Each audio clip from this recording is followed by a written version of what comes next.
दूसरी पार्टियों से भी ये कहलवाया कि किसानों का कर्जा माफ होना चाहिए। संघर्ष की शुरुआत यहीं से हुई थी। पिछला 5 साल था कांग्रेस का। उस समय भी जब पेपर लीक की घटनाएं हुई, भ्रष्टाचार, बढ़ते अपराध, अगर इस बात को मजबूती से उठाया, प्रत्येक ढाणी के अंदर बिजली मिले, प्रत्येक ढाणी में नहर का मीठा शुद्ध पेयजल आपके आए, स्कूल खुले, अस्पताल खुले, कॉलेज खुले, शिक्षा पे बल दिया, आपका डाक जो हटवाया।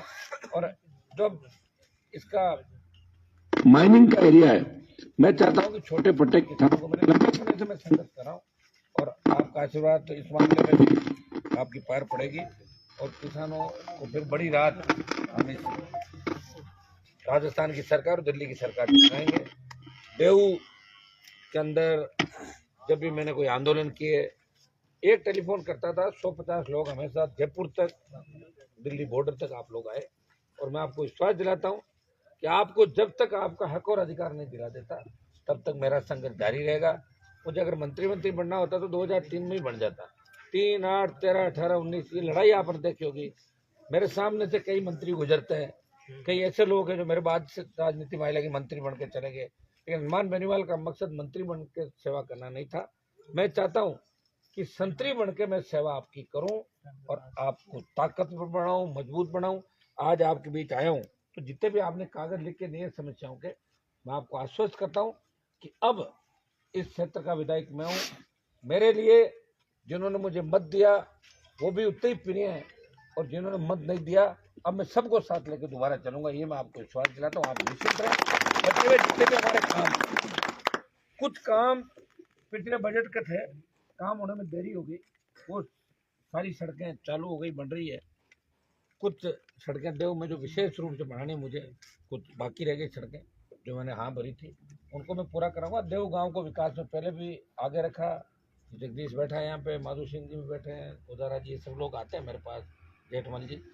और मैंने हमेशा प्रयास किया कि जो मेरे पास आए वो खाली नहीं जाए, उसका काम हो। ये प्रयास मैंने किया और प्रयास करते करते आपको इतना मजबूत कर दिया कि अब थानेदार, तहसीलदार और अय्यन के पास जाने के लिए किसी बिचौले की जरूरत नहीं, सीधे जाते और अपना काम करा के लाते। ये आजादी और ये मजबूती मैंने इस क्षेत्र के अंदर दी। और इस क्षेत्र का उदाहरण लोग प्रदेश में देते हैं कि खींवसर एक ऐसा क्षेत्र है जहाँ का नेता अगर वोट मांगने नहीं भी जाता है तो लोग खुद हनुमान बेनीवाल बढ़ के उसको वोट देते हैं। ये आपने 3 बार साबित किया, 18, 19 और 23 के अंदर। वोटों का अंतर कम ज्यादा हो सकता है, मेरे से कोई नाराज नहीं। हाँ, ये हो सकता है कि आपसी गुटबाजी छोटी मोटी सरपंचों के चुनाव की कोई दूसरी होती है ना, उसमें जो लोग आपस में नाराज हो जाते हैं वही मेरे से नाराज है। बाकी मैंने चला के नाराज 15 साल के विधानसभा क्षेत्र में किसी व्यक्ति को नहीं किया। और जो व्यक्ति एक बार मेरे से मिला और अपनी समस्याएं लेके आया तो मैंने उसको नहीं पूछा कि आपकी जाति क्या है, काम करूंगा कि नहीं करूंगा, ऐसे कैसे होगा। मैंने प्रयास किया कि मेरा विधानसभा क्षेत्र आगे बढ़े। बाहर से जब लोग खींवसर में आए तो बाहर जाके ये बोले कि खींवसर में कितना विकास हुआ। ये आपके सामने जो सड़क है, 7 मीटर चौड़ी सड़क बन रही है। ये टेंडर इसके बहुत पहले हो गया था, मैं अच्छी सड़क इसको बनवाऊंगा। और भी जो आपके ये सड़कें आपकी 5 चौड़ी से लेकर 5 लाइन नई सड़क वापस बनवा रहे हैं।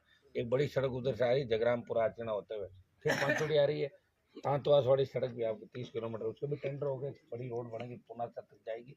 मेरे हिसाब से तो मैंने बहुत प्रयास किया कि प्रत्येक ढाणी तक विकास पहुंचे।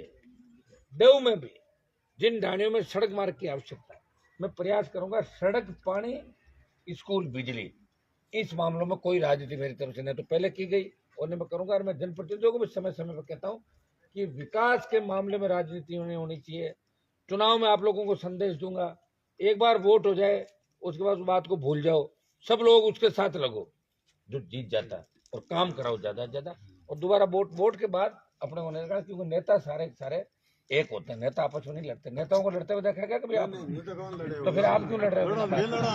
मत लड़ो, खान कुड़ के लड़न को अब नहीं, लड़ने को नहीं। आप थोड़ा होशियार हो जाओ, टाबरन पढ़ाओ लिखाओ, आगे लाओ, नौकरी में लाके सब काम काज भी जो मेरे लिए काम होंगे मैं हमेशा करता रहूंगा, पहले भी करता था और आगे भी आपका सम्मान बढ़ाता रहूंगा विधानसभा के अंदर।